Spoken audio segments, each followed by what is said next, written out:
Hello everyone and welcome back to Inner Cosmetics. I'm ELLE, and I'm always so glad you've chosen to spend part of your Sunday with me. This space is all about going within, aligning with our truth, and supporting all versions of ourselves as we journey deeper into consciousness. So today's conversation is about something that's been on my heart, and that is purpose. Maybe it's been on yours as well. More specifically, how purpose itself can become a distraction, and what happens when we realize our only true purpose really is to awaken. And I think hopefully that is a relief for many of us, but truly, that is our only true purpose in life.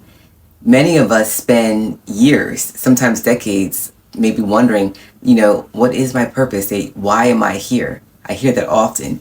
And that question alone, it carries a vibration of separation, because the moment that we ask it, we're saying to ourselves, where am I right now isn't purposeful. And what I'm already doing must not matter. But that's an illusion, because the truth is, your purpose has always been so simple: to awaken. It's not a career, it's not to a role, it's not even to an achievement. To awaken to yourself, to simply remember who we are. And so every time you say, I want to know my purpose, we create a void on the other side, as though part of our current existence is lacking. But there's nothing lacking. You're complete right now. And so your only task, if there is a task, is to awaken to that completeness of yourself. I always say this: all the external versions of ourselves are simply mirrors of one another, and they're constantly reflecting back what we're ready to see. And as we expand, those reflections, they're going to shift as well. So think back to a time maybe when you argued passionately to someone, just trying to get your point across. And it may have felt important or urgent, but as you expanded, you may have noticed that urgency to get your clarity across, it kind of like fell by the wayside. You begin to understand that you don't have to convince another version of yourself, right? So you allow them to be where they are. You don't have to diminish your own truth, but your delivery shifts. Your mindset begins softening, because that's growth. You're beginning to awaken, and you're beginning to realize it in action. So right now, we're in what I would call, many have called, a feminine cycle. So the masculine cycle, what many of us have already conditioned, have gone through, it was all about effort. Believing that physical striving, that pushing, is the only way to create results. So yes, effort does create results, but is it the ultimate way? No. The pendulum is swinging, and so we're learning to trust the more feminine, the more soft side. Feminine isn't passive, it's deeply creative, it's receptive, it allows, it births. So think of a mother and a child. No one has to force the birth. It unfolds all in its own timeline, and that's how creation is designed to be.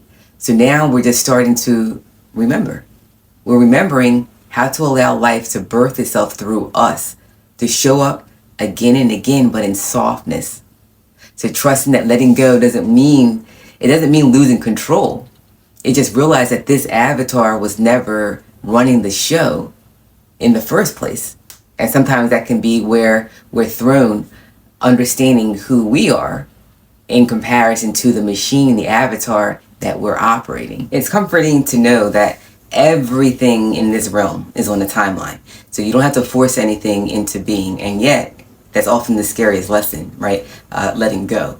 We were taught to believe that struggle proves worth, that efforting might guarantee value. So when something feels easy, we start to doubt it. We might say, ooh, this is just too good to be true. But the truth is not too good to be true. It's simply true. It's simply the foundation. And that is the rock that we can remember to lean on. So truth will always set us free. It will always set you free. And the more you practice leaning into it, the easier it becomes. So this isn't about us rejecting the masculine cycle. It does have its role, and it brought us here. But now we're learning to blend the masculine and the feminine together. So the masculine effort, when it's merged with the feminine allowing, now it's creating balance. It creates that wholeness, and it creates sustainable manifestation. So the invitation is this: show up, yes, but also let go. Work, yeah, but also trust. Allow the timelines to unfold in its own divine rhythm. So why are we here? No matter how much money we make, no matter how much fun that we have, no matter how many relationships we build, this question, it always seems to come back around, and the answer remains the same, really: to awaken, to remember stillness, to know that God, source, truth, whatever we name it, whatever you want to use, has always been within you. So that is your purpose, and that is your freedom. So as you move into this week, notice where you can soften, right? Notice where you can let go, where something feels too easy, and instead of distrusting it, let's try saying, of course it's easy. Of course it's flowing, right? That's truth showing itself to me. So thank you always for being with me today. I'm Elle, and this is Inner Cosmetics. So until we meet again, keep trusting the truth that lies within you.